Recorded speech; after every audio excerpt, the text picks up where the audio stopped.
Let's see. Let's see if we get ourselves centered, huh? Let me see. I go this way. It's kind of mirrored off. We're in a weird angle here, huh? There we go. Should I go this way? There we go. Okay. There. Leave it there. Okay. Hello, everybody that's tuning in, and this is, we're preparing for everybody to get here. We are currently sitting in Veliko Tarnovo, Bulgaria. We're here to see our attorney while we're here in Bulgaria, which we have to do every year. So we come here every year to Bulgaria to bring our car because for those of you that follow us, we are traveling full-time with our dogs, and we do this by car. And through our corporation that we set up here in Bulgaria, that allows us the freedom to drive and move around. So it's an annual occurrence that we are in Bulgaria. And I'm actually starting to really appreciate this city. So Veliko Tarnovo is pretty awesome. Yeah, and we actually did an interview with our attorney this morning for residency purposes. So he will, or we will be releasing that fairly soon. We're going to leapfrog it in front of some others because there's some changes with Bulgaria becoming Schengen. And so putting out a new residency video on Bulgaria will be important for many of you potentially. And I was actually pretty excited about what he had to say today in our meeting. So I think if you're looking for residency in a Schengen country, Bulgaria may hit a lot of those bases. Yep. So look for that video. I'm going to try to get that out in the next week or so. As we stated, we are in Bulgaria at the moment to do our car. We are hitting the road in the morning to head to Romania, and we'll be spending about a month or so in Romania. Yep. And we're going to do something kind of unusual when we are in Romania as well. So for those of you that may or may not know, I know we've given some information in some videos, but we know that not all of you are able to watch every video we do. So we are going to be going to Romania to open up a corporation in Romania. So we'll have a corporation in Bulgaria for the purpose of the car. We'll be opening up a corporation in Romania that will give us Schengen access. And the reason we decided we're going to do it this year is we'll be picking up my son in France in July with his new wife that he gets married to in April. And they're gonna spend a year traveling the world with us, or traveling Europe with us. And so we didn't want to have to deal with the Schengen limitations. So we'll have a residency in Romania.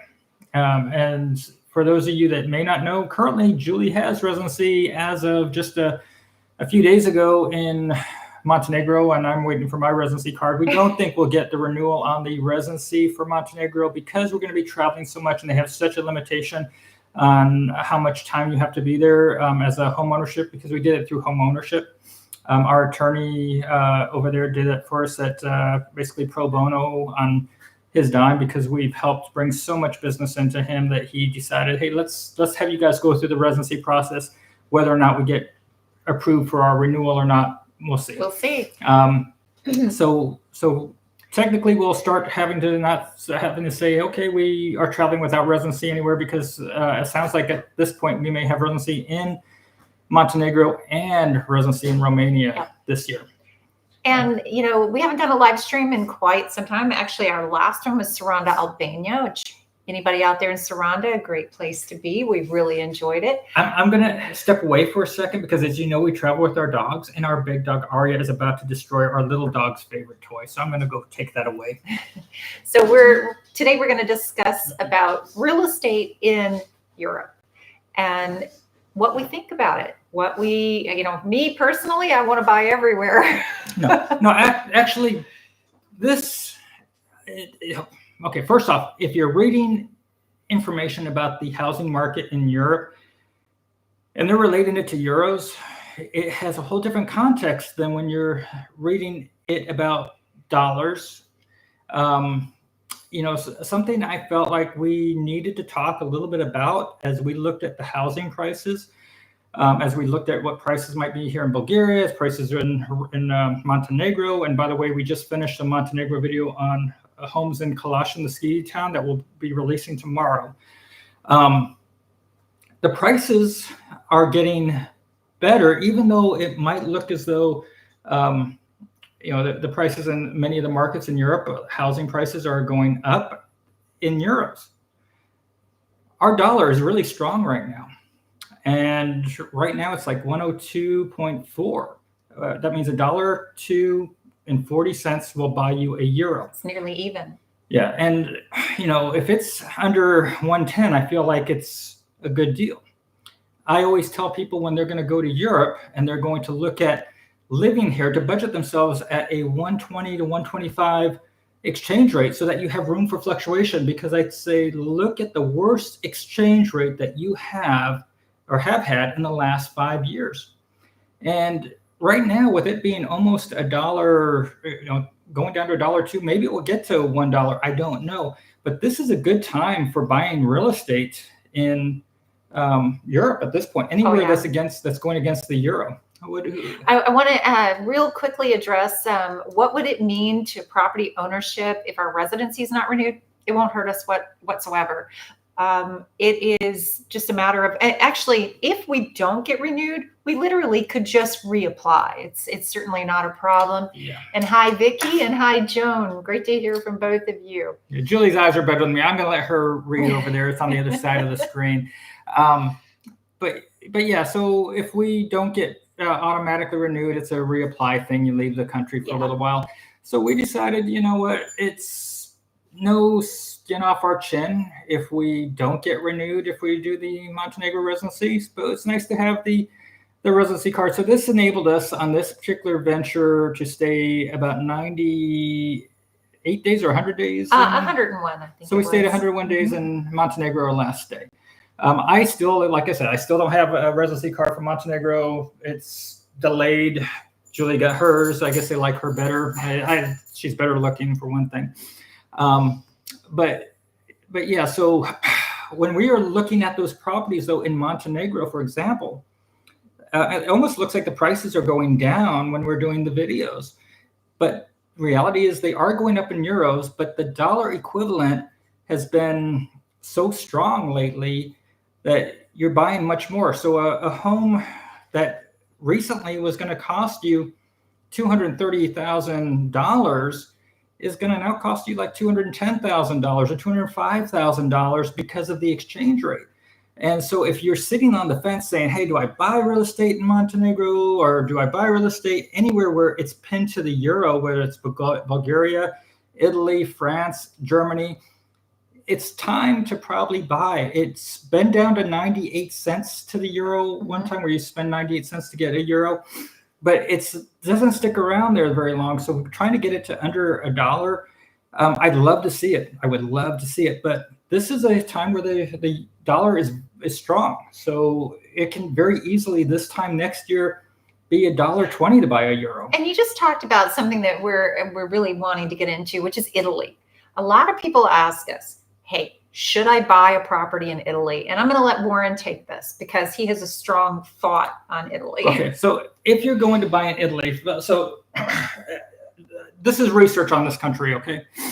If you bought a home in 2010 in Italy, you are down on average throughout the country about 18%. If you're buying in Venice and Rome in different locations that are touristy, you're going to have some appreciation on your property. You can rent your property if you want to rent it out and make some money. But the majority of Italy, the prices are devaluing, and you have a population problem. You have a lot of places that are sitting empty, and the idea that you're going to buy a home there and have it appreciate, it's not a good plan in most parts of Italy. Now, if you want to go to Milan, you're going to go up by Lake Como. Yes, by all means, you buy something now, it'll probably be worth more later. So you have to really look at where you're going to buy if you are looking at it as an investment. If you're looking at it for a cheap roof over your head, that, hey, I can go out here and I could buy a beautiful apartment for 80,000 euros, and this is far exceeding anything I would buy in the States for this price. And I'm going to have a fantastic life in this little town. And this is going to be a place you're going to be living 6 months out of the year or more. Then by all means, buy it for you. But don't expect that you're going to be able to rent it and make an income. And don't expect that you're going to sell it for a profit. And this is Italy specific. There's some similar situations with Greece. Spain, if you bought in 2010, on average, you're up like 5.8%, I think I read today, over that period from 2010. So there's areas of Europe that when you look at them as a whole, they have not produced or performed well. Well, too bad we didn't buy in Poland back then. well, yeah, Poland, you're up almost 100% from 2010 to the current rate. Yeah. But Poland is a good place to buy a flat, but you can't buy land as a foreigner. Another thing with Italy that's a little challenging is residency. And we did do a residency video with an attorney. It was pretty difficult because there's so many gray areas. It's just not black and white. So that kind of covers Italy. Yeah, well, Italy, if you love Italy, easiest solution, you buy a nice cheap home in Italy, you buy a home in Montenegro or Albania, you ferry back and forth, you do your Schengen shuffle, and you have your Italy lifestyle. But Italy is not a place you're going to buy for an investment to make a profit, unless you're in Rome, unless you're in Milan or Lake Como, and you're going to be spending a good amount of money to get in there initially anyhow. Exactly. And Spain, like he said, it's been an upward trend of about 5% in the last 15 years. Yeah, from 2010. So that's if you went from 2010. It took a dip and it came up, and so it just depends on where you bought in the whole scheme of things. But the stats I'm looking at from 2010 to now, and then we're looking at, there were perceived bubbles that were talked about a lot in the early 2024 time period. Most of those bubbles have somewhat lessened. I think Germany is down like 15% from their peak of their high. So it looks like maybe they're stabilized, but it hasn't been like a big market crash. Portugal, there was definitely a lot of talk about a bubble in Portugal, especially with some of the unfriendly moves the government was making towards expats and foreign investors to come to Portugal. However, they've been propping up the market a bit by doing offers for younger Portuguese to be able to buy homes and helping them out with different deals. So that's been kind of propping up their housing market. So it, at this point, has avoided a bubble bursting there. So it's held up the market. So that was kind of a little bit of a surprise because they have the highest amount of people that have loans in that country that are on variable interest rates. Well, that meant that they got these low interest rate loans. And as the interest rates went up, their cost to maintain their homes goes up. So there were all kinds of catastrophic predictions about the Portuguese housing market. But as of this time, knock on wood, it's held up, and hopefully it stays that way, because I know there's a lot of expats out there that are, and foreigners that have invested in that country, and so it's a good option. Well, and I want to talk France, because France is something we deeply dove into this last year, and I still would love to have a French property. There's so many great properties out there. There has been an upward trend there. However, residency, even though it's very easy, has a lot of tax implications. And we did a 6-part series on France. And if you haven't checked it out and you're interested in France, you really should, because it'll give you a really clear picture of what you're getting into before you step into France. If you don't have children and you don't have a massive nest egg, France is fantastic.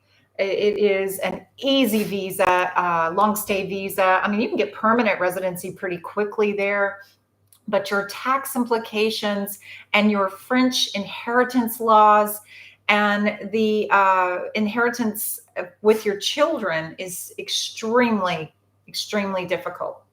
So that is something that, I mean, for example, we'll just give one quick example. If you have a stepchild, they can be held to 60% taxation on what you leave them, because they are not considered basically your child.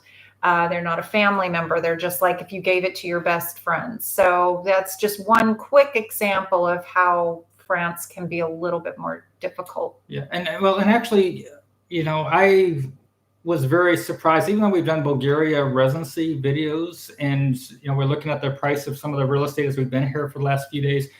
But it was eye-opening today talking with the meter about the Bulgarian residency, and if you have a I don't want to blow this because I want you guys to watch the Bulgaria residency video that I'll put out like in a week. But if you have an income to sustain yourself from retirement, and that could be your IRA, your 401k, so maybe you're not pulling Social Security yet if you're an American.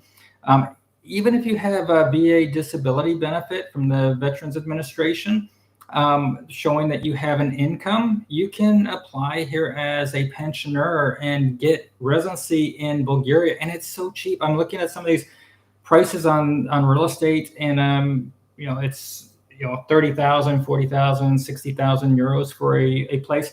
Or if you want to pay 320,000 euros for a property or properties, you can spread it out over many properties. And that's 320,000 US. Euro. Oh, US. I thought it was euro. It's 310 euros.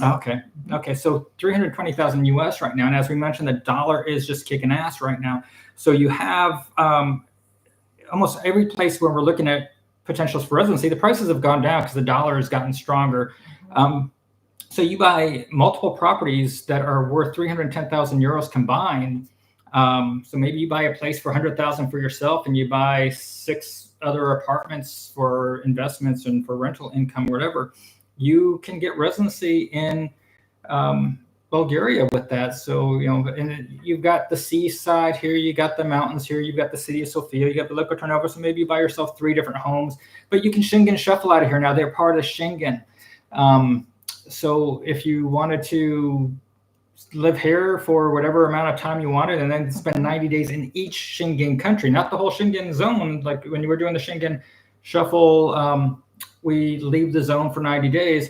But if you had your Bulgarian residency, then you're able to stay within the zone now that they are part of Schengen. Romania is also now part of Schengen, and we'll be going up and doing a new video with Remus when we're up in Romania in a few days. And so we'll probably get that one out in the next month as well. So we'll get an update with our attorney in Romania. We're doing our best to show a lot of real estate throughout Europe now. We're not only showing Montenegro, so we hope to be able to really show the market of Brajov, Romania. Well, let's talk real quickly, because we're going to be releasing a video on Fluctuation, Montenegro tomorrow.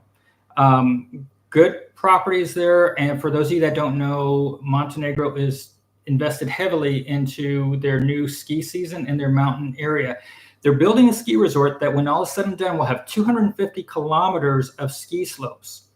They were letting people invest into that region to get citizenship in Montenegro for a while. That program's gone now. But now the real estate market in Fluctuation is really starting to move, and but you're getting very affordable prices, especially when you compare it to the coastal parts of Montenegro. And with the expected influx of additional tourism, winter tourism dollars coming, it's going to be a good place to get in front of the bell curve. So Fluctuation, Montenegro is looking good. You've got a brand new highway that takes you from Podgorica, the capital. In 45 minutes, you can be in Fluctuation, the ski resort. And they're working on a road that goes all the way from the coast of Montenegro to Belgrade, Serbia. And it's going to be a regular highway. And so right now you got some meandering roads that you have to deal with. But when that road is done, that's going to be a direct line from Belgrade into Fluctuation as well. And again, that's going to be the largest ski resort complex of ski resorts, trails in Southeast Europe. So it's going to be the premier location. So Fluctuation is a place to be on your investment radar right now. And let's say that you want to go out for a glass of wine in this city. We bought a glass of wine each, €1 each. Yeah, I mean, there's just so much to love. Yeah, and it's not overpriced. It's one of these things where there's so much construction going on. Land is for sale. If you want to build there, you can build from as low as about 800 euros per square meter or 1,000 to get it like more finished up to a little higher level. Yes. That's the price that the realtor we were with was giving us for the Colossian area. Do we have a comment that we need to respond to? No, I'm just making sure that I can see them all. And for those of you that don't know, Julie, I know you guys won't believe this. She turned 50. Thanks. He Yes. loves to go out there and tell everybody how old I am now that I hit the new decade. She is 50 years old as of Thanks to all of just you who 2 are days saying ago. happy birthday belated, and happy New Year's to all as well. Yeah. She'll always be my princess. I mean, I don't think she looks 50. He's kind. So for those of you that maybe are joining us for the first time, we did retire early. I retired at 51, Julie at 45. We've been running around for going on 5 years now. Exploring the world. We consider ourselves retired. However, the YouTube channel thing has kind of taken on a life of its own. So sometimes I don't think we're retired. And now that we're saying we're going to open up a corporation in Romania, we're doing different things. I don't know. Are we retired or not? I don't know. I don't think so. I don't think we can retire. We're just too busy minded.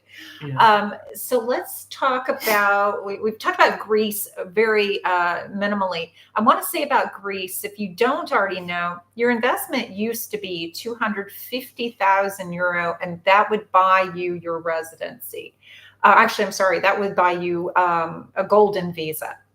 That has now increased to 400,000 inland, and islands are 800,000. So there was a sad increase in 2024. But I just briefly wanted to say that Greece has a lot of properties. Corfu, I mean, you can get some decent properties, and then you could shuffle between Corfu and Saranda if you wanted to. And for Americans, if you don't know already, you get 12 months, consecutive months in Albania. And then after staying there for those 12 months, you can leave for 3 months, or you have to leave for 3 months. You can return again for another 12, and you can continue this cycle. As something else we have coming up is Georgia. We're going to talk about the country of Georgia very soon. We have a residency expert there that we've been working with. She's wonderful. Yeah, we did an interview. We're so backed up sometimes. We are. And just so that you guys, I'll throw this out there. I had to get emergency dental surgery done in Montenegro. So on December 31st, while everybody was out partying, doing their thing, I was spending that day in a dental chair, getting the bottom of my mouth drilled, the top of my mouth drilled, and then I had to go back in on the 3rd, and I'm going to go see a dentist on the 15th for a follow-up.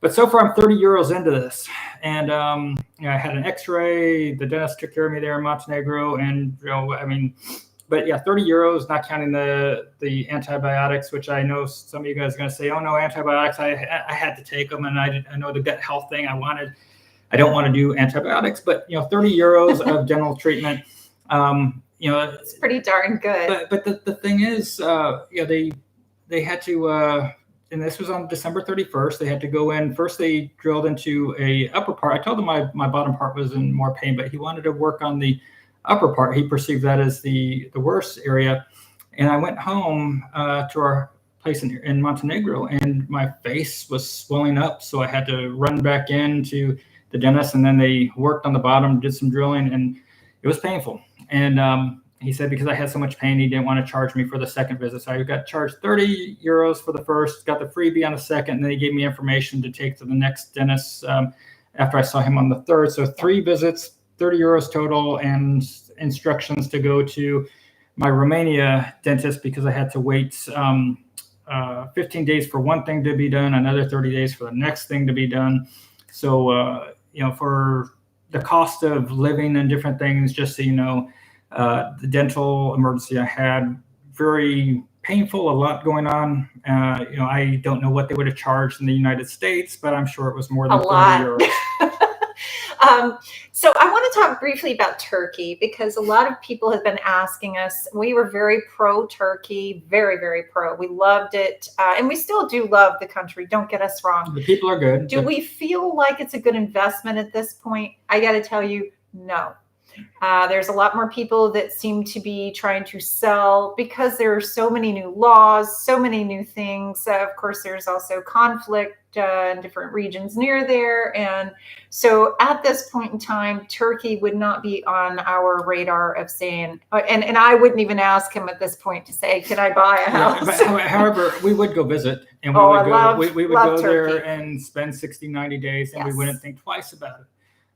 But they fiddle around a lot with the laws on property ownership and what people can do with their property, and people that have got residency have been denied their residency renewals. So it's one of these things about doing residency there or owning a property there. Is it a smart thing to do with the current way the government is working, the laws are going? Maybe not, because we just know there's people trying to sell their properties, not so many people trying to run down there to buy. But by all means, go visit. Go visit. I want to go back. I ask him every single year, can we go back to Turkey? And right now, we've just got so many other places we're trying to see finally. We're hoping to actually see Moldova in February. We don't want to put any promises out there. No promises, but it's one that we're hoping to get some video out on. We still owe a France video. Yes. But let's not forget here in the Balkans, Serbia, which is a country that's so often overlooked by so many people in America. Zlatibor has got a booming ski place also. So we spoke about Kalashin, and I look at this as the upcoming Zlatibor, the next Zlatibor. Yes. Zlatibor is beautiful up in the mountains in Serbia. My heart is there. I love that place and have a good friend there. Yeah, I could easily spend 90 plus days in Serbia. And we, I want to say I took the train from Kalashin up to Zlatibor. Mm-hmm. So that is a really easy train ride. So if it's something where you're thinking, hey, I want to look at real estate, say maybe in Serbia, and I want to look at in Montenegro, man, I'm telling you, if you love skiing, this is the way to do it. You have a train that takes you so quickly. I think it was like 3 hours that I got there, maybe 4. Mm-hmm. But great ride and super inexpensive. From Kalashin up, I think it was 11 euros total. And, of course, one of my favorite locations in Serbia is Novi Sad. I have kept that as no secret. We got a wonderful attorney there. If you're ever looking for residency in Serbia, it's not too difficult to get if you're from Western Europe or the United States. And it's Novi Sad, especially if you're in the downtown area near the old town, it's so charming. You can walk along the Danube also, and you can have lunch up at the Petrovaradin Fortress looking down over Novi Sad. That was our first stop when we came to Europe on our slow travel during the COVID days.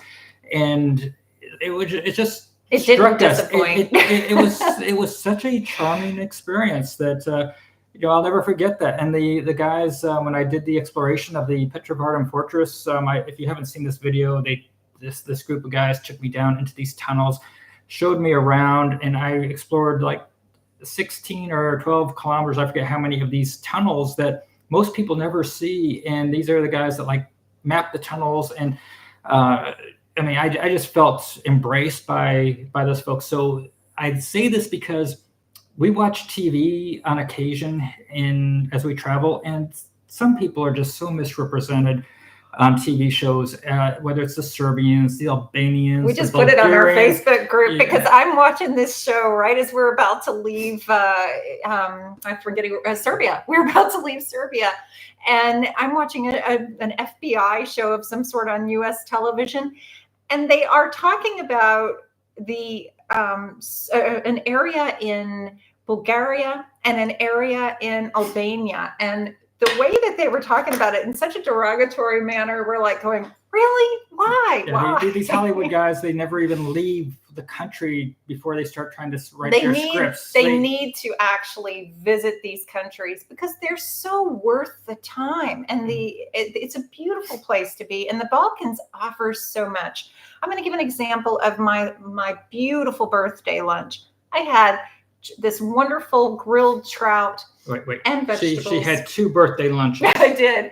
And grilled vegetables. And Warren had some sort of stuffed fried thing that he wanted and a fresh lemonade.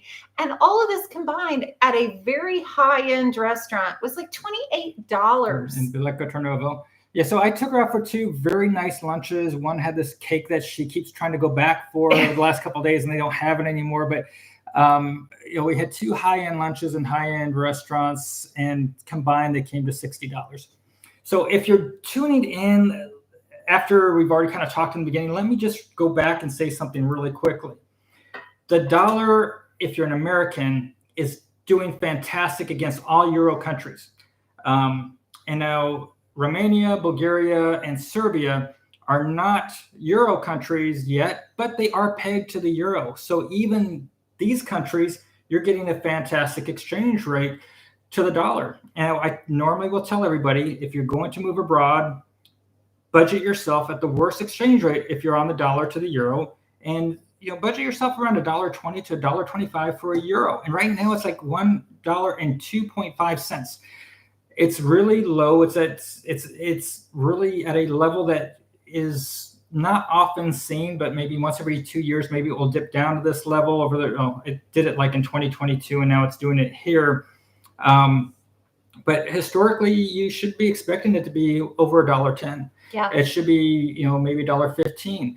So if you wanted to move abroad and buy a home, this is a good time to move dollars to euros probably and buy a place. And I keep trying to tell him I'm ready to buy a lot more real estate, sell a little bit of crypto, and let me have some. Yeah, it's really, but you have to buy in the right location. So this is kind of like why we were speaking about before. If you're buying in Italy, don't expect appreciation on your property, but you're going to get more for your dollar right now. We had a couple that bought a home in Montenegro the other day, in Residency, that was 216,000 euro, and it is really a cute little charming place with land. Yeah, so that would have been a $250,000 place not long ago, and so now it's like less than $220,000 or something like that with the exchange rate. And Peter, I'm going to real quickly tell you that the easiest country to probably come from the United States into Europe with pets, I would probably tell you, if you're talking EU, we're going to talk Spain because you can easily get your pet passport there. If you're talking about being able to just get from, say, maybe New York over, Belgrade is super simple. Getting into Serbia is really easy. The only thing is you can't just go get your EU pet passport at that point. Mm-hmm. Yeah. And I'm trying to... I can't read that small writing. I'm just going to leave it up to you, honey. Third day in Saranda. Okay. Videos kept us going. Fantastic. Yes. So, Albania is probably one of the places that shocked me the most as far as the price of real estate, especially in Saranda. I expected it to be much lower than it was. So I'm on the fence about recommending anybody to go in and jump into buying, but Saranda is kind of a hot spot for Albania. So it's probably not reflective of the entire nation. And so I guess I could probably put this in the same ballpark as when I talk about Italy, that buying in Rome, buying in Milan, buying in Lake Como, Venice, those are places where there's going to be consistent demand and your property value will probably increase. But the rest of the country, you're probably looking at not making an appreciation on your real estate investment, unless it's a exchange rate shift where if you buy low now and then you want to sell it when it gets to $1.35 for a euro, then of course you make a nice profit. And while we're talking about investments and real estate, this person just says, do we still do house swaps, and our thoughts on it? Absolutely. And I want to say that one of the things about owning a house and a home base in Europe is the ability to do home swaps. And we do have our Facebook group for that. And it costs you nothing. It's just a matter of trying to help others connect. It's a platform. We're attempting to help others. But we are about to do a home swap sometime in mid-February. We'll be on our way to Tuscany. Yeah. The thing is, we're doing a 90-day home swap, but we're only going to be using the other house for 45 days. Yeah. So but that wasn't the original plan. The original was a 90 for a 90. And it's just for us, our son's getting married. We have to go back to the States for 10 days. So yeah. So to give a quick rundown for those of you joining a little bit late, we're going to be leaving Bulgaria in the morning tomorrow, and we're heading up to Romania. We're going to open up a corporation in Romania. And by the way, it's going to be called Move Abroad.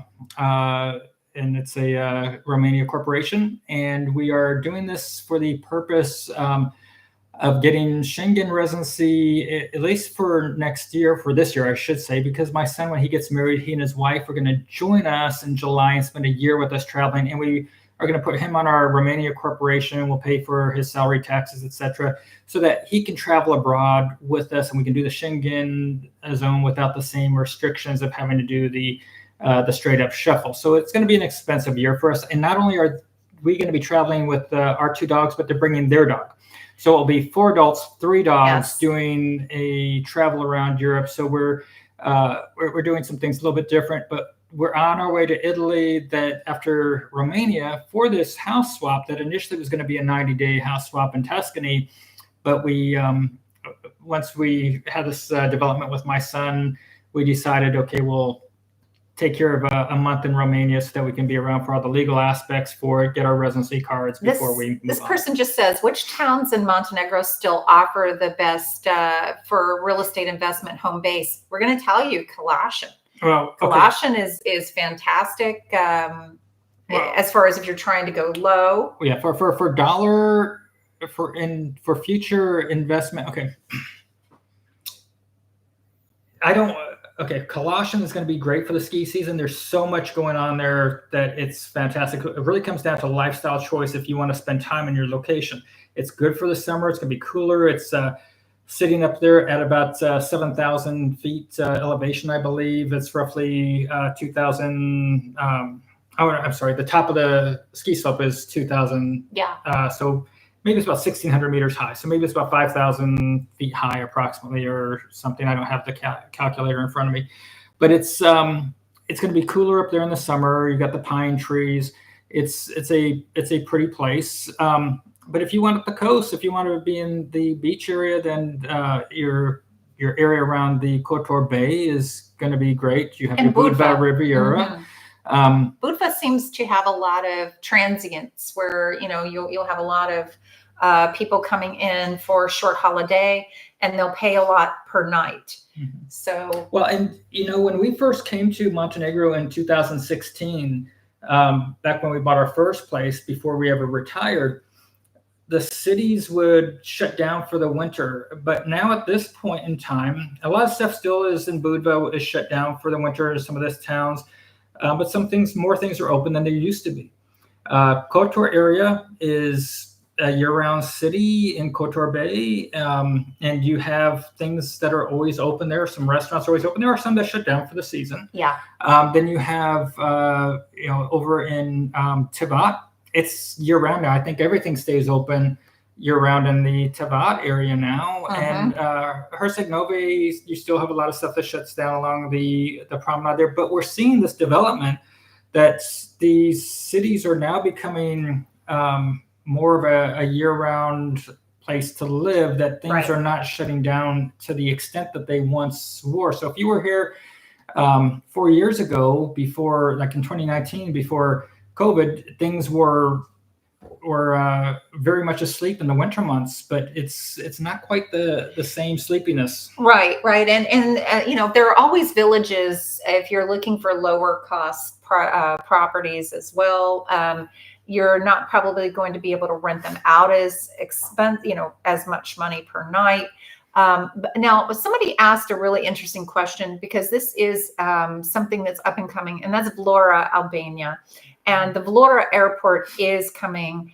And, Vlora is actually a nice city. And we spent 2 days there total because that's where we caught our ferry over to Italy last year. And talk about a great experience. I mean, we did a video on that too, and we did it with pets. So it was great. Yeah. But Vlora, to me, actually has a lot of promise. And there are some really good real estate deals there. So yes, Peter, I would recommend. It's what I would say is up and coming. I think one thing that was really interesting is that Julie and we went to Ecuador before we came to Europe. And I think it helped us to remove our U.S. goggles and how we see different things. We had traveled before, but in the Philippines, been to different places.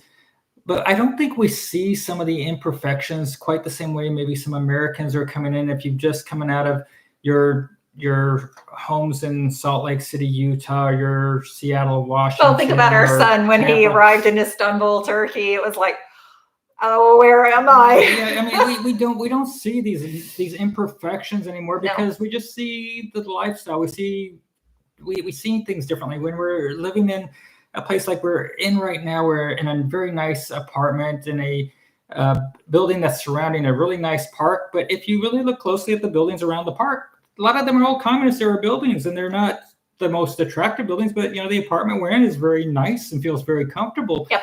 So, and I'm walking distance to Lidl. Yeah, so it's kind of like we don't have the same goggles on, and if we stepped off a plane in the past, like when we were doing our travelings in 2015 or something, when we would do our tourism and we would get off, we'd see some graffiti on a wall, things would be a little bit run down. We'd be like, spider senses up. There's something to be worried about in this area.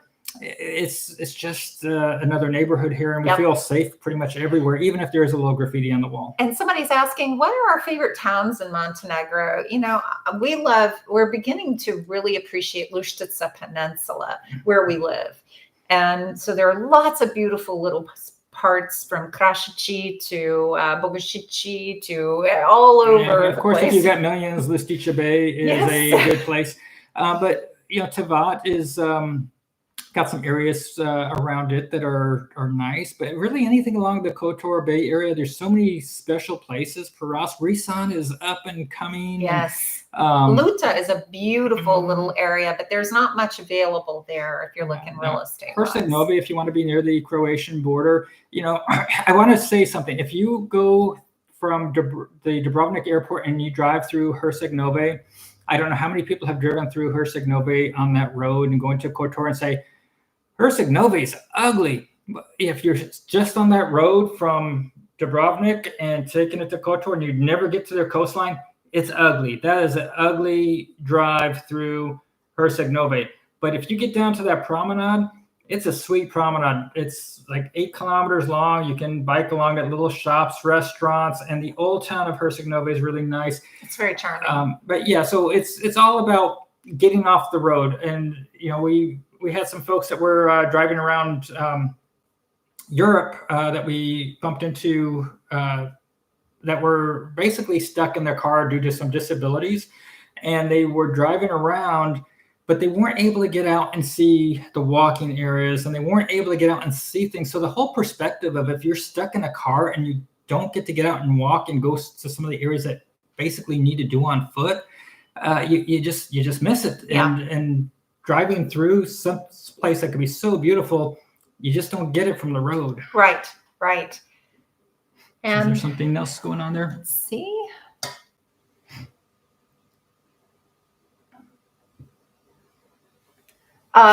Somebody is mentioning about Hungary. Budapest is a great city. We actually love Budapest. It offers a lot. The only drawback for us was we couldn't really assimilate with the people. We couldn't meet expats. If you're working there, I think it's great. But having a social life, unless maybe you're a bar hopper, maybe that would have been different. But it just seemed to be a harder place to get to know somebody. However, because we're talking about real estate, that's been one of the best real estate markets in Europe since 2010 to present. So same thing. So Poland's really been good. Hungary's been really, really good. With Bulgaria and Romania, now they've been EU for a while. Now that they're Schengen, their real estate markets really haven't moved a whole lot in the last 15 years.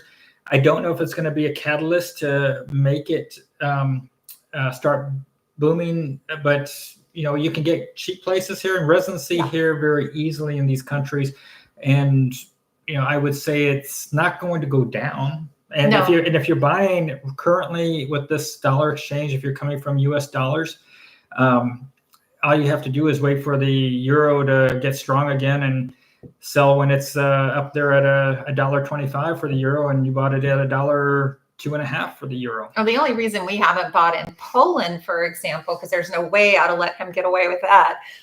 is that I can't have a house there. I can't have land there unless he gets permanent residency you can or own a flat. citizenship. Yes, you can own a flat, but that is not what I'm looking for. Somebody mentioned Riga, Latvia. We actually have not done the Baltics yet. That was going to be this summer, but now it's changed. Yeah, and just so you know, the Baltic countries, from a real estate standpoint, have been strong for the last several years. So that has been a place where you had capital appreciation, and so that Northern Europe has been stronger than other areas. Yeah. But even when you go to Germany, they're down like 16% from their high peak as a country as far as on the bubble. So they're down now. So I don't think you're going to see any more decrease in that. Plus you have a strong dollar. So if for some reason you wanted to buy in Germany, which is hard if you're an American to get residency in, but if you're coming from some other country, from maybe I don't know. Right. I don't want to get in politics on that one, but this question to me is pretty interesting, because somebody's asking us about why did we choose Montenegro instead of Albania, Croatia, or Greece? And there's a simple reason. In 2016, they were offering a really easy residency. It was 183 consecutive or non-consecutive days a year to maintain it. And so it was going to be great for us. We're going to be able to do 6 months a year. But I have to say that we also fell in love with the scenery and everything that we saw online. And man, it did not disappoint us. We think Montenegro is just a stunning place. It offers the sea, it offers the mountains. And for us, it was a bit like California. You could ski one afternoon and come down and be on the coast at the same day. I mean, by the evening. So. But I looked at it from not only was it a charming place, and just coming there, just being blown away by walking through Kotor Fortress and just the awe of the bay. It was the potential. I looked at it from an investment standpoint, and I knew I was getting in front of the bell curve. I knew that cruise ships were coming in, that things were going to change, the investment landscape was going to change, and I looked at it as it checked so many boxes as a place that we were able to get easy residency when we decided to retire finally. Right. A place that I can buy a property that would appreciate, and that I would have the ability to see a country that was up and coming. It just had so much going for it, and we do not regret at all changing or going there. We're going to change our minds at this point, but we didn't even have Albania on the radar to look at that point. In 2016, we were doing exploratory trips to Panama, to Philippines. We were going to different countries and different places. We ran all over Europe.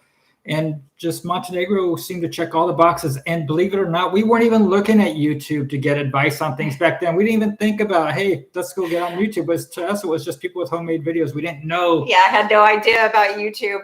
What are our thoughts about investing in Lucrative Peninsula? Well, we'll tell you, we own in Lucrative Peninsula, so we love it there. It's one of the last really natural areas that is in development. You still have so much greenery around, and there are not just apartment buildings everywhere. Yeah, and we went to look at some places out there, some pieces of land, and we've thought about buying out there and just buying some land to get in front of some development. They've got a new road going from Listica Bay that's going to go out to Fort Rosé all the way on the far side of the Listica Peninsula. And so there's going to be development that's going out there. However, if you were to buy there now, just understand it might be 5 or 6, 7 years before you see infrastructure catching up. You probably have to drill a well potentially, or get your rainwater to catch the cistern, or pump, or bring water trucks come in to bring you water. And you may have to do a septic system and things like that. So there's going to be some things you'll have to work differently on if you decide that you're going to go out into the Listica Peninsula and trying to get in front of things, because you can get the road out there, you can get some power out there, but there's going to be some things that will take take some time to get there. Yes, yes. And Topo, you have a question about residency by investment, but you're not telling me which country. So I'm going to need a little bit more information. But most of the time, if you've done a residency by investment, you're not just going to lose the real estate. That would be rare. Now, I know that the citizenship by investment program with Montenegro, that's different. That was totally different. That was something with Colossian. But most of the time, that's not the case. Where's the golf course in Luštica? Well, the Luštica Bay is going to have the golf course. And so if you could look at our Luštica Bay video that we did about a month and a half ago, we show some of the golf course stuff, and we show some of the new homes there. That's a location where, if you've got a few $1 million to buy a place, that's where you would want to go.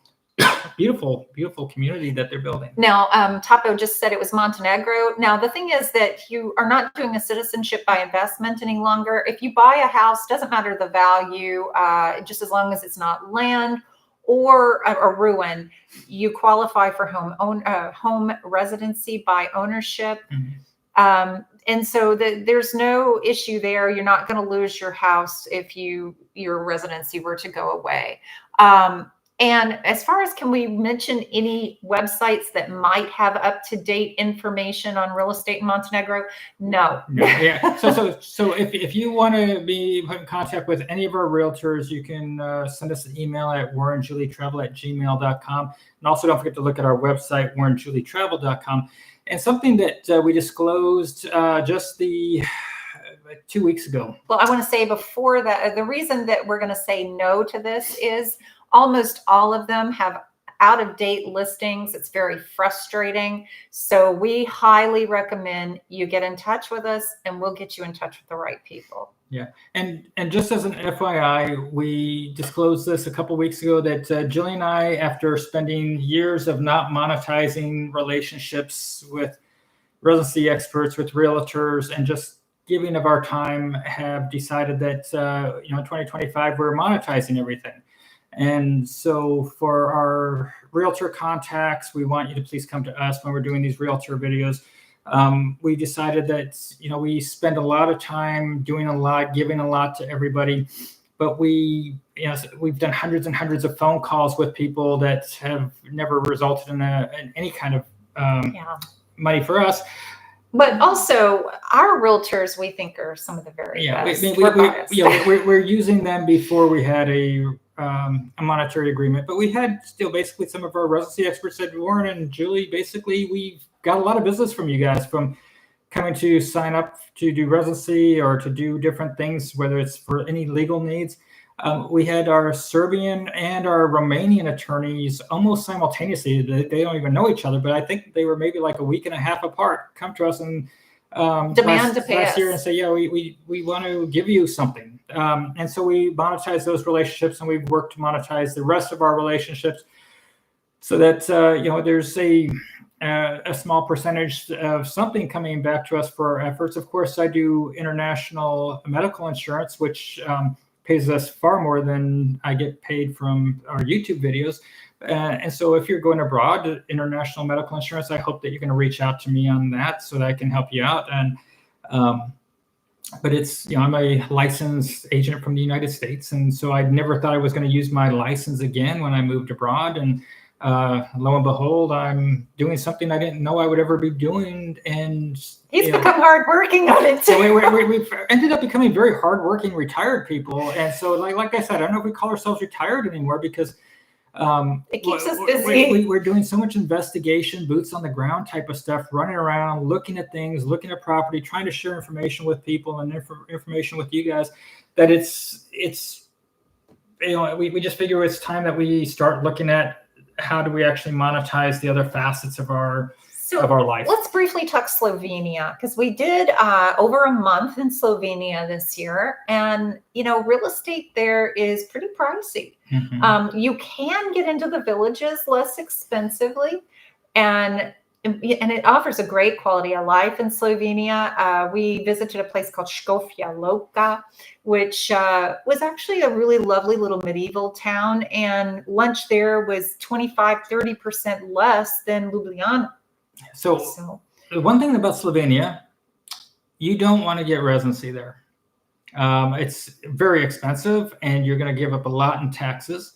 You're going to want to, if you want to buy a home in Slovenia, by all means, you buy your home, but you're going to want to shuffle somewhere. You're shuffle down to Montenegro for 90 days, go back to Slovenia for 90 days. Get your residency in Bulgaria, Romania, or something. Get your residency in Serbia, but shuffle in and out of there, because becoming a resident of Slovenia is expensive, and you can have taxes into the 40 plus percentile range, and it's, you know, it could be. I mean, we were hoping to find a loophole, but you know, we love Slovenia. We could easily live in Slovenia, but it's going to take a lot from your coffers, and you have to show a lot in your coffers to be able to qualify to go there. Yes, and Croatia, we spent a little bit of time in Croatia. It's still far more expensive than Montenegro, and we feel like Montenegro has a little bit more of an upside. Yeah, I mean, there's nothing against Croatia. You have to, first off, it's harder to get residency there, but it's going to be more expensive. But it's your country, Montenegro, our country, Montenegro, is not too dramatically different than Croatia. So Patrick is asking, can Americans who have been living abroad get travel insurance for the United States if they're just going back for a few weeks? Yes, potentially. If you have residency in another country, you can show that you're living abroad in another country, then yes, you can get insurance that will take you back into the United States. But it's a case-by-case basis. If you want, you can shoot me an email at warrenjulietravel@gmail.com, and I can see what we can do. Don't expect replies back through tomorrow, because we will be traveling to Romania and getting set up, and then the following day we're setting up our corporation the next day. So there's going to be probably almost 48 hours of us not being able to be very active. And then Romania, Romanian real estate, actually, I've been taking a look at that, and the market seems pretty good there. We're going to be trying to get in touch with some real estate agents there, do some tours, and show people what is available there, especially the fact that Romanian residency isn't too difficult, and the Schengen visa access. Yeah, we're anticipating a real estate video or two out of Romania. And we're looking for some agent contacts in some other locations that we can do collaboration videos with. And our attorney here, Dimitri, in Bulgaria, we're going to try to work through some of his contacts towards getting some Bulgarian he has some contacts for repossessed properties. And so that is something we're really interested in, because some of those are coming in really low. Yes. But yeah, we just want to reiterate, and I think really the reason I wanted to bring this topic in today about real estate is the dollar for our American viewers. It's at a really strong level, and so if you're sitting with money on the sideline, this is the time to move some dollars to euros and look at buying a property in a place that's going to suit your needs. Or if you even want to do residency right now, you'll qualify with the exchange rates or be able to get into some countries maybe you couldn't before, because you've had that 15-20% change from the highs to the lows. Yeah, and I want to address this with Andrew. He's asking about the new IHG Omni Resort going in Chan, which is down near Bar. I'm not extremely familiar with it. I know a little bit about it. It's an interesting thing going in. Things like that take a while to come. I mean, we've been watching one construction project started 2 years ago now, right outside Coulter Old Town, and they don't even have the parking lot finished yet. It's barely begun, so it'll be a while. Montenegro, by the way, for those of you that are not familiar with it, it's a country of 600,000 people on the Adriatic, and they are working nonstop on their infrastructure. If you're driving around there right now, some of the main roads between the cities of Budva, Kotor, and Tivat are just tore up. They're building new roads. They're expanding the lanes, trying to grow with the increase in tourism and foreigners coming in to live. And so right now the roads are horrible. And hopefully in the next 6 months to a year, a lot of that will be taken care of and you have smoother sailing. But there's only so much in the labor market to do all this construction. And now we're being asked, and this one's an interesting one because it brings us into something else that we do, which is, will you be able to own a car in Romania since you're going to have it, the company there? Yes, we could, but we have had our company here in Bulgaria and had our car here, and we're actually really comfortable with it.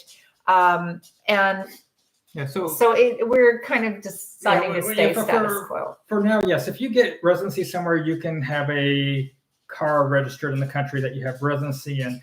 But our company here in Bulgaria is a nil corporation, and it's, we've got Abby, which is the nickname for a car, in this corporation. I've had her there since we got it in 2021, and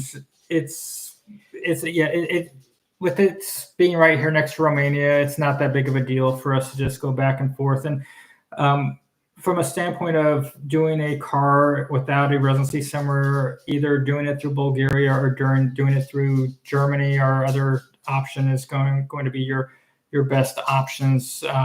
And even now, I would say that's going to be your best option without residency. Romania is going to cost you more for residency than coming here to Bulgaria probably. But, yes. And this one I'm going to have Warren take for Andrew. Thoughts on Montenegro joining the EU? Because it's going to happen. Yes. The thing is to understand that Schengen and EU are two different things. So EU is going to happen in 2028. I know that there's rumors floating around. Montenegro is going to be EU next year, this or that, or it's not going to be till 2028 at the soonest. The motto right now, there's 27 countries in the EU. The motto is 28 by 28. So they're going to be the 28th country in 2028. And if they become EU in 2028, you're looking at somewhere between 5 years to, could be a decade before they ever become Schengen. Bulgaria and Romania took forever to become Schengen. I think 17 years. I think it was 11 years for Croatia. Cyprus is like 20-something years still not in the Schengen. So it's the track records of countries that ascend up to the EU. There's a delay before they become Schengen. But now that Romania and Bulgaria, they went Schengen last year, but they had their land borders closed. But now they've opened their land borders, so now you can drive from Greece all the way to Norway, basically, if you wanted to. Yeah. So how much for a centrally located, nice 2-bedroom place with coastal views in Montenegro? I'll take this one quickly because we just did a video with sea view places on Luštica Peninsula, not in Luštica Bay, on Luštica Peninsula. And it was $200,000 for a 2-bedroom. And it's a really lovely 2-bedroom. Now, you're not going to have a 360-degree view, but you have a lovely view. It's a 2-story place. And so check out that video because it'll kind of give you some ideas. Now, if you wanted to go into Herceg-Novi or you wanted to go down Bar or Usin, you're definitely going to be able to reduce those prices by far. But again, it's in the area we're talking about, Kotor-Bay, Tivat, and Luštica, you're definitely $200,000 is probably going to be your low point. Yeah, I think we should talk a little bit about demographics in Montenegro. For those of you that are interested in the Montenegro real estate there, when you look at the Kotor-Bay area, Tivat, Luštica Bay, Kotor, Risan, this area, that bay, has a lot of interest coming in from all over Western Europe. A lot of French, Canadians. There's the Germans, but you have Australians there. You have Americans, of course, but you have a lot of international influx in this region that is bringing up the standards for everybody there. In the Budva area, you have some Western Europeans, but you have a strong contingent of those from the East, a lot of Russians. You'll have some Ukrainians in there. It used to be known as the Russian Riviera. You have a mix over there, but it's very strong. From the foreigner standpoint, you have out of 96,000 foreigners in Montenegro, 26,000 are Russian. A lot of them are in that Budva Riviera area. When you come down further to the coast along Osin and Bar is a regular working neighborhood. A lot of Montenegrins, not so much of a tourism place, but they've got a building expat community going on there. They do. And then Osin is going to be more of an Albanian influence. So you have more of the Muslim influence. So you've got about 15% of the country is Muslim, and it's mostly in the Albanian sector. So they're the Albanian side of the country. But they've got a very nice beach down there, and a place that's begging for more development. So if you wanted to get in front of something and get something cheap, and you wanted to go towards the Albanian side of Montenegro, then you get a lot bigger bang for your dollar versus up in the Kotor region, which we like. And I guess I want to also bring up that Montenegro is a country of 600,000, but if all of the foreigners left, there'd be so many empty houses, because you always get people saying, oh, all these foreigners are going to come in and they're pricing all of the Montenegrins, all the people out of the country. And there's always these people that will want to make up these political mantras about somebody being cheated and messed out because they don't, because prices are going up. The truth of this is that most of the homes that most of the foreigners are living in were built by companies to sell to foreigners. The people that were living in the Montenegrin style homes, or the Montenegrins, are still living in those homes.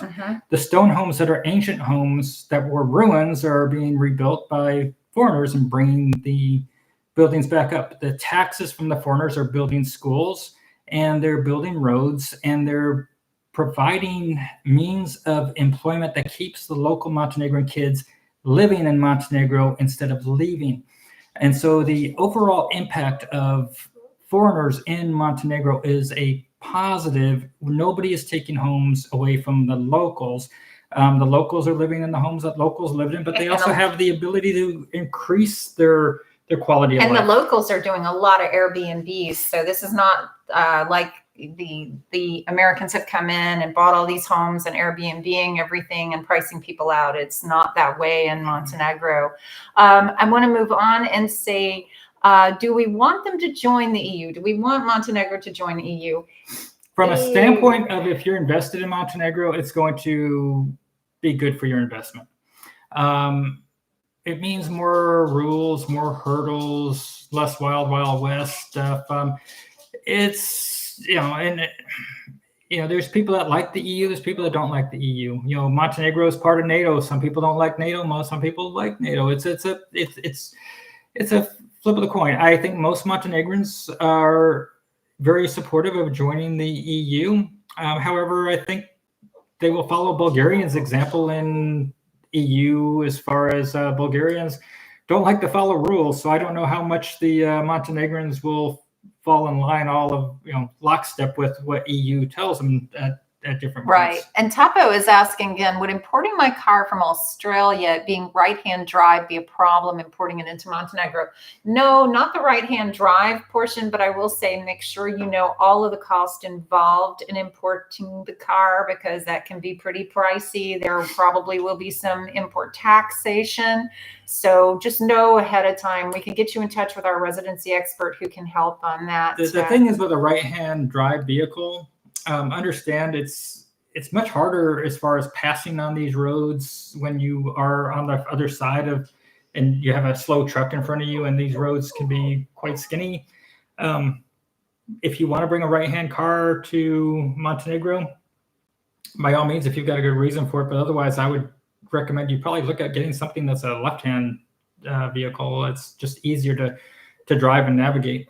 Yeah. And then people are talking about bottleneck traffic. Yes, there has been. It is getting better by the day. So as they expand these roads and the infrastructure continues to get better, the cure right now has made it worse, because right now they're working so hard to build new roads that they have the current roads are just in a bottleneck situation. So just give it a year. Exactly.